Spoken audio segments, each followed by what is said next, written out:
নমস্কার বন্ধুরা, সাহার হেসেলে তোমাদের সকলকে স্বাগত। আজকের রেসিপি কোল্ড কফি। তো কোল্ড কফি বানাতে আমাদের কি কি লাগছে প্রথমে দেখে নিই। চিনি লাগছে, চিনি আমি 4 চামচ নিয়ে নিয়েছি, আর কফির গুঁড়ো 2 চামচ নিয়েছি, যেহেতু আমি 2 কাপ কফি বানাবো, কোল্ড কফি বানাবো। সুতরাং এখানে আমার চকলেট সিরাপও লাগবে, সঙ্গে আমার আইসক্রিম লাগবে। আইসক্রিমটা কোল্ড কফির জন্য মাস্ট, না হলে ফর্মটা ভালো আসে না। এখানে গ্লাসের মধ্যে প্রথমে আমি চকলেট সিরাপটাকে লাগিয়ে নিয়েছি, লাগিয়ে এটাকে ফ্রিজে রেখে দেবো।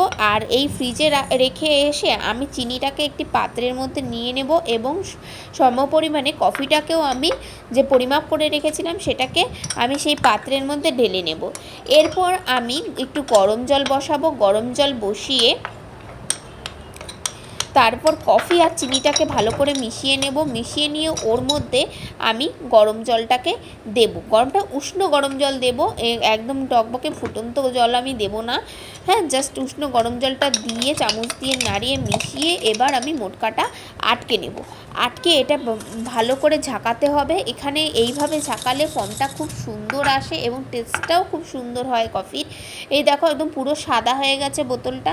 এরপরে আমি আইসক্রিমটা নিয়েছি। আইসক্রিমটা নিয়ে এবার আমি মিক্সিং জারের মধ্যে আইসক্রিম, দুধ, সঙ্গে হচ্ছে আইস কিউবগুলো, তারপরে হচ্ছে যেই ফর্ম কফির মিশেছিল সেটাকে দিয়ে এবার মিক্সিতে দিয়ে আমি মিশিয়ে নিলাম। মিক্সিতে মিক্সড করার পরে দেখো একদম ফর্ম আইসক্রিমে ভরে গেছে, পুরো আমার চকলেট ভরে গেছে। এই চকলেট সিরাপ লাগানো গ্লাসগুলো তো আমি ঢেলে দিলাম। আমার কোল্ড কফি রেডি হয়ে গেছে একদম। এইবার আমি সার্ভ করব। সার্ভ করার আগে আমি একটু ডেকোরেশন করে নিয়েছি কি কফিগুলো দিয়ে, কফির যে ফর্মটা ছিল সেটাকে দিয়ে এবং একটু আইসক্রিম দিয়ে আমি এটাকে ডেকোরেশন করে নিয়েছি। দেখো কত সুন্দর ফর্ম উঠেছে সুন্দরভাবে এটাকে।